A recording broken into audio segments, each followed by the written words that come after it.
अस्सलाम वालेकुम dear viewers, I am Mohammad Umar और आप देख रहे हैं general solution of mathematics. Viewers, आज हम लोग क्लास 9th मैथमेटिक्स एक्सरसाइज 6.1 का क्वेश्चन नंबर 6 स्टार्ट करने लगे हैं।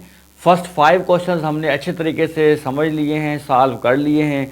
अब मूव करते हैं क्वेश्चन नंबर 6 की तरफ। देखते हैं कि क्वेश्चन नंबर 6 हमें क्या डिमांड कर रहा है। कहते हैं find the arc length and area of sector. कहता है कि आर्क लेंथ मालूम करके दो और एरिया ऑफ सेक्टर मालूम करके दे। अब आर्क लेंथ या एरिया ऑफ सेक्टर क्या चीज़ होता है वो देख लेते हैं हम। बेटा ये हमारे पास एक सर्कल है, ओके। ये सर्कल के सेंटर से लेकर सर्कल के सरकमफेरेंस तक के डिस्टेंस को हम रेडियस बोलते हैं, ओके।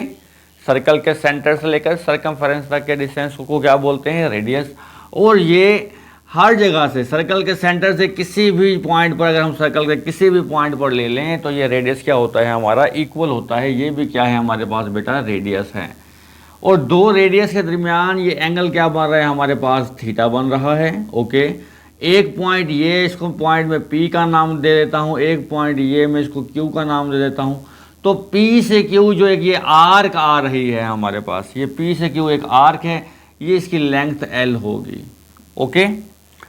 तो बेटा जो ये डायग्राम हमने बनाई अभी, जो डायग्राम आपके सामने है, यानी कि अगर मैं इसको ये कह दूं कि पी ओ क्यू, ये डायग्राम, ये पी से हमारे सर्कल का, ये हमारे सर्कल का सेक्टर कहलाता है। अब सर्कल का सेक्टर की डेफिनेशन क्या बनेगी? यानी कि ऐसी शेप, ऐसी शक्ल जिसमें दो रेडियस हो और एक उसकी क्रॉसपोंडेंस क्या हो? आर्क हो। तो दो रेडियस और क्रॉसपोंडेंस आर्क मिलकर क्या बनाती है बेटा? सेक्टर बनाती है। किसका? सर्कल का। तो ये हमारे पास क्या है? सर्कल का सेक्टर है बेटा, ओके। तो हमें क्या करना है? हमें इसका एरिया मालूम करना है। एक तो ये एरिया ऑफ सेक्टर लिखा हुआ है। एरिया ऑफ सेक्टर का मतलब है जो ये वाला पीस है, हमने इसका एरिया मालूम करना है, ओके। दूसरा आर्क लेंथ, ये वाली इसकी लेंथ जो पीस है क्यों हमने लिखी है, ये आर्क लेंथ हमने मालूम करनी है। जबकि हमें रेडियस क्या दिया गया है? 6 सेंटीमीटर दिया गया है और थीटा क्या दिया गया है? पाई/3 रेडियन दिया गया है। तो इनके जो फार्मूलाज हैं हमारे पास वो क्या है? आर्क लेंथ मालूम करने का फार्मूला हमारे पास होता है बेटा L = r थीटा होता है, ओके। इस तरह एरिया ऑफ सेक्टर मालूम करने का हमारे पास फार्मूला होता है 1/2 r² थीटा, ओके। इन दोनों फार्मूलाज में जो ये हमारा एंगल यूज होगा, ये थीटा हो या ये थीटा हो, दोनों के दोनों ये रेडियन वाले यूज होंगे। अगर आपको सवाल में डिग्री में दिया गया है एंगल, तो आपको पहले उसे कन्वर्ट करना पड़ेगा रेडियन में, उसके बाद इस फार्मूला में आपको पुट करना होगा। बहरहाल चलते हैं सवाल की तरफ। कहते हैं रेडियस 6 सेंटीमीटर है और थीटा पाई/3 रेडियन है। अब इसमें एंगल पहले से रेडियन में दिया हुआ है तो हमें किसी कन्फ्यूजन की ज़रूरत नहीं है। तो हम यहाँ पर लिख लेंगे क्या कि वी नो डैट, हमें मालूम है, क्या मालूम है हमें? वी नो डैट क्या कि लेंथ हमें मालूम करनी है, आर्क लेंथ। आर्क लेंथ का फार्मूला है हमारे पास r थीटा। तो लेंथ = r कितना दिया हुआ है? 6।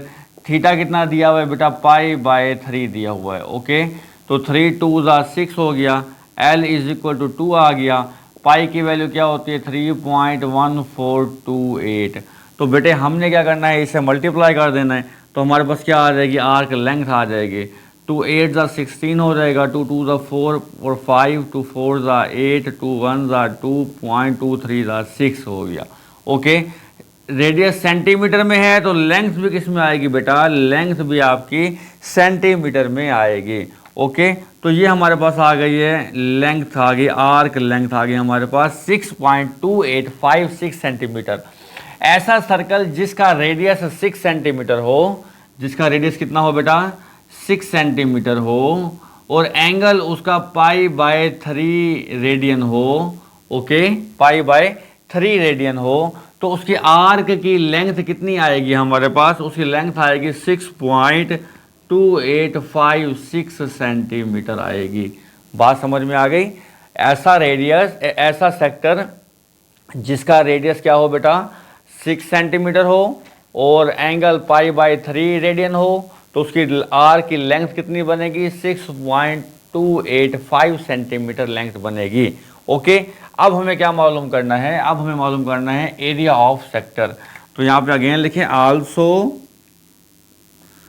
वी नो डैट, फार्मूला क्या है हमारे पास एरिया ऑफ सेक्टर का बेटा, area of sector is equal to 1/2 r square theta. Okay, area of sector का ये फार्मूला है, हम यहाँ पढ़ चुके हैं इसको बेटा। एरिया ऑफ सेक्टर को मैं ए से डिनोट करवा रहा हूँ, यहाँ पर 1/2 आ गया। आर की वैल्यू क्या है बेटा हमारे पास 6 है, 6 का स्क्वायर आएगा। थीटा की वैल्यू क्या है हमारे पास पाई/3 है, तो यहाँ पर हम पाई/3 लिख देंगे। ओके, ये मल्टीप्लाई, ये मल्टीप्लाई, तो area of sector is equal to 1/2 multiply 6 का स्क्वायर कितना होता है हमारे पास 36 होता है, फिर मल्टीप्लाई पाई क्या आ जाएगा 3 आ जाएगा। क्लियर हो गई बात। तो 3 1 ज़ा 3, 3 1 ज़ा 3, 3 2 ज़ा 6 हो जाएगा, जबकि 2 1 ज़ा 2, 2 6 ज़ा 12। तो हमारे पास एरिया कितना आ रहा है यहाँ पर बेटा 6 पाई आ रहा है। ओके, तो area is equal to 6 multiply pi की वैल्यू क्या है फिर 3.1428 आ जाएगी।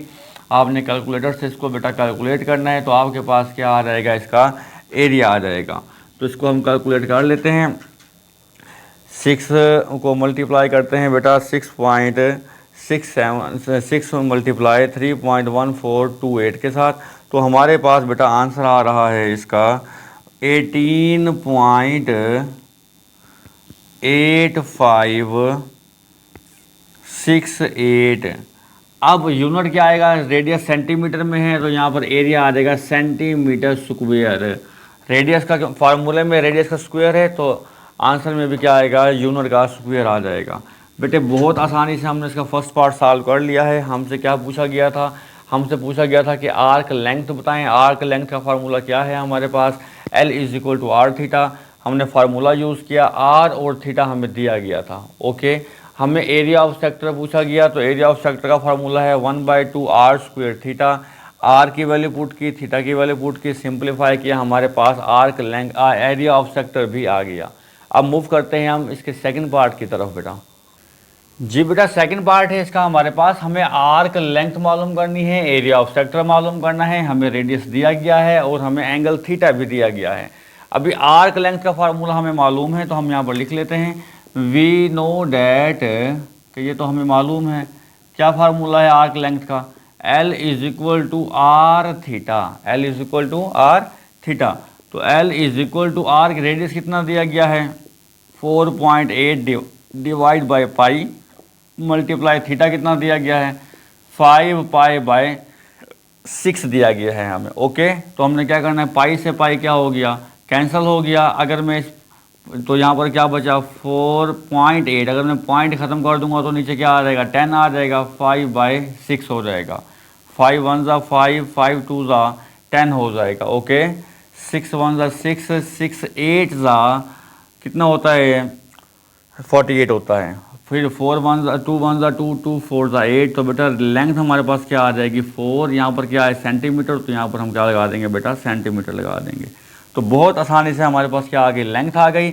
इसी तरह से हमें क्या मालूम करना है, अब एरिया ऑफ सेक्टर मालूम करना है, तो यहाँ पर लिखेंगे एरिया ऑफ सेक्टर का जो फार्मूला है हमारे पास वो है 1/2 आर स्क्वायर थीटा। तो बेटा एरिया ऑफ सेक्टर में से ए यूज़ कर रहा हूँ 1/2, आर की वैल्यू कितनी है मेरे पास 4.8 डिवाइड बाई पाई, इसका क्या आ जाएगा स्क्वायर। थीटा कितना है मेरे पास, फिर थीटा है 5π/6। ओके, अब हमें क्या करना है, इसे सिंप्लीफाई करना है just. Area is equal to 1/2 multiply, बेटे 4.8 का आपने लेना है स्क्वायर।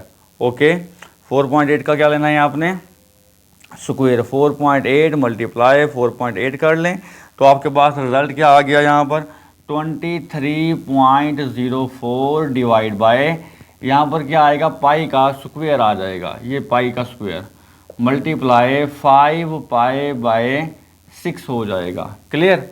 अब यहाँ पर क्या होगा, एक पाई से एक पाई कैंसिल और एक पाई बच जाएगी। तो अब क्या आया रिजल्ट हमारे पास, एरिया इज इक्वल टू ऊपर क्या है 5 मल्टीप्लाई कर दें 5 को, 5 मल्टीप्लाई 23.04 मल्टीप्लाई किया तो आया आंसर 115.2। 115.2। अब नीचे किसको मल्टीप्लाई करना है, 2 6 कितना होता है बेटा 12 होता है। 12 को मल्टीप्लाई करें एक पाई से, पाई की वैल्यू कितनी है 3.1428। तो रिजल्ट क्या आया हमारे पास 37.7136। ओके, इसे डिवाइड कर दें। डिवाइड कैसे करना है, 115.2 डिवाइड बाय 37.7136। ओके, डिवाइड करने पर हमारा आंसर आया 3.054। ओके, अब यहाँ पर क्या था, सेंटीमीटर था, तो यहाँ पर यूनिट क्या आएगा इसका, सेंटीमीटर का स्क्वायर। तो बेटे हमने बहुत आसानी से एरिया ऑफ सेक्टर भी मालूम कर लिया। अगर हमें रेडियस और सर्कल रेडियस और एंगल दिया जाए तो हम क्या कर सकते हैं, आर्क लेंथ भी मालूम कर सकते हैं और एरिया ऑफ सेक्टर भी बेटा मालूम कर सकते हैं। ओके, अब तक के लिए इतना ही बेटा, मिलते हैं इंशाल्लाह नेक्स्ट लेक्चर में नेक्स्ट क्वेश्चन के साथ। मुझे इजाज़त दीजिए, अल्लाह हाफिज़।